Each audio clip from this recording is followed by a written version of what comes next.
If you take the base gameplay of Hades, mix it with the progression systems of Dead Cells, add in the charm of Tunic, and spice it up with some full-fledged co-op with up to 2 friends, and you have Windblown.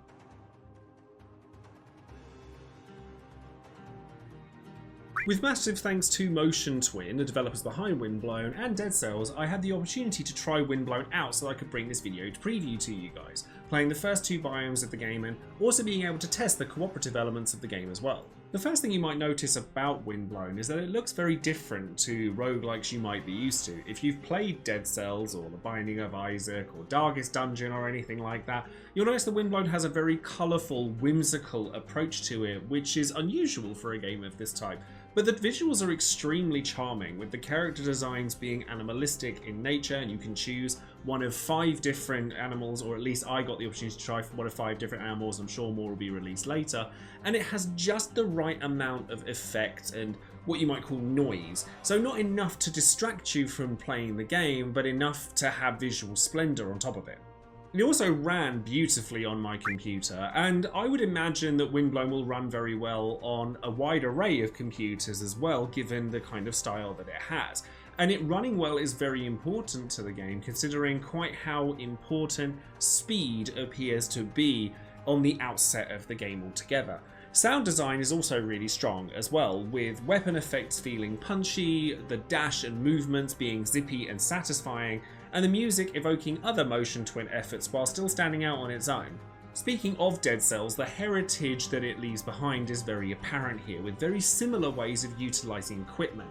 You hold up to 2 weapons and 2 sub-weapons, which are known as trinkets in this game, and like Dead Cells, or any good roguelike for that matter, Windblown always leaves you feeling rewarded for progressing that little bit further than you did the last time you played it. All of the weapons are very distinctive, and very early on in my playtime with Windblown, I discovered alternate skills, which are used by using a second weapon at the end of a combo generated by the first weapon, making a large attack that second weapon comes in as a finisher, which makes new weapons really exciting to obtain. Not just because you get to see how they operate normally, but how they synergize with other weapons. And they all feel very distinct from each other, so while weapons like the Raven Blade and the Heavy Sword might look somewhat similar, they perform extremely differently.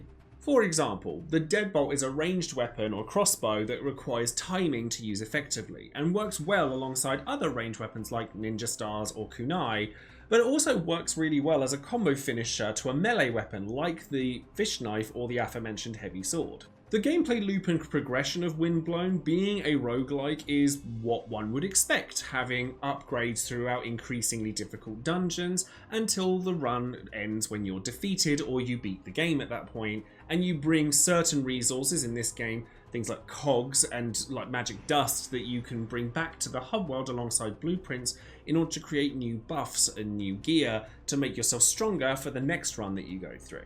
Besides weapons and passives like your typical attack speed, damage, health up, that kind of thing, there's also gifts that are given by various pedestals across the game that are also a major part of the game progression. These are passives that range from really wide-reaching benefits, such as getting greater resource drops to then help yourself in the long run, from more specific buffs that are used to personalize your playstyle and mix and match with the kinds of weapon archetypes that you're prone to using. For example, gift might bestow benefits to the curse status ailment, which is a debuff inflicted by the kunai weapon, and that amplifies that particular weapon and makes it work differently with other weapons that you might have. So it really does kind of give that one more go aspect that a roguelike needs to have, because you want to see what your next gift might bring, what your next weapon might bring, how those two things go together to bring a third weapon or passive or gift into the mix, and you end up feeling very unique by the end of each run. The hub world present in Windblown, the Ark, also oozes charm, and those who have played Dead Cells will be reminded of Motion Twin's previous game, as you use those resources and blueprints to create new trinkets, gifts and weapons to use that you may have found in your previous run. Players will also need to rescue the denizens of the Ark, unlocking new aspects to the gameplay and quests to fulfill, and I'm excited to see who else turns up in the full release if the current characters are indicative of what to expect. One of the things I cannot express enough about how much I enjoyed my time with Windblown so far is just how good and snappy movement feels in this game. A central focus and central advertising point of Windblown is the ability to run like a bolt of lightning, which I can assure you can imagine means the dash mechanic is pretty integral to the way you play Windblown, and it always feels good to use, which is just as well because it's required to get from place to place. And as I played through the game, I unlocked more things you could do with these dash style abilities, like the ability to take out an enemy at low health instantaneously if I was quick enough to press the button to react to it, or the ability to hold the X button down so that I could dash continuously. There's no stamina bar, there's no restriction on the amount you can dash. You're expected to just fly all over the place, and it feels great. As I said, I've also had the opportunity to play co-op on this game. It works flawlessly. I was able to bring 2 friends with me to enjoy Windblown as well as myself, and we got into a game with one another with no delay whatsoever. It was literally a case of speak to an NPC, choose from the menu your friends list, and you're in. That was it. Drop in, drop out, no muss, no fuss, which is exactly how you want it to be in a game like this. Playing with more players, you can have a maximum of 3, means that you have scaled enemies, and as opposed to having just one player take all of the loot, all of the resources, it's split amongst the 3 of you, which makes a risk-reward kind of element added to it. And there are also doors which you can open either at the cost of your health or your shells, which is a temporary resource you get through playing the game, to obtain more gifts, more passives, newer weapons, better weapons, etc. And the way the game works in co-op is you can pay for the door to be opened with your own health or your own resources, which means you can either go in there and take it yourself, or you can pay a little bit and then a friend come in and share the pain with you if it's a health door, etc., so that your friend can go and get it, if you're feeling nice enough, of course, and don't want to just steal everything for yourself. In the early access playtime I've had with Windblown, I was able to experience the first 2 biomes of the game, the floating islands and the factory.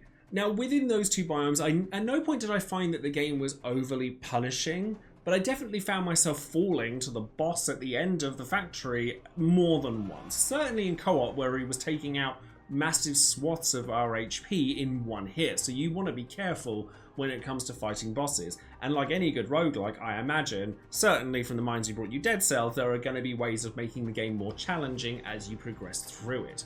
Now, I don't know how many biomes there are going to be in the final game. I've seen trailers for it that show things that we haven't seen in this early access playtime with it, but I look forward to seeing what those biomes have to offer and what colour palettes can be brought along to those that differentiate them and how vibrant they are from the 2 that we've currently seen. Even after beating that boss and getting to the end of the early access playthrough I had, there was still plenty for me to do as well, which is really nice. Like, there was loads of weapons and gifts that I hadn't unlocked yet, which prompted us to keep wanting to play more because we actively wanted to see what these new items could grant us as players so that we had more to play with. It felt like a toy box, which is what all good roguelikes are good to do. But I just wanted more.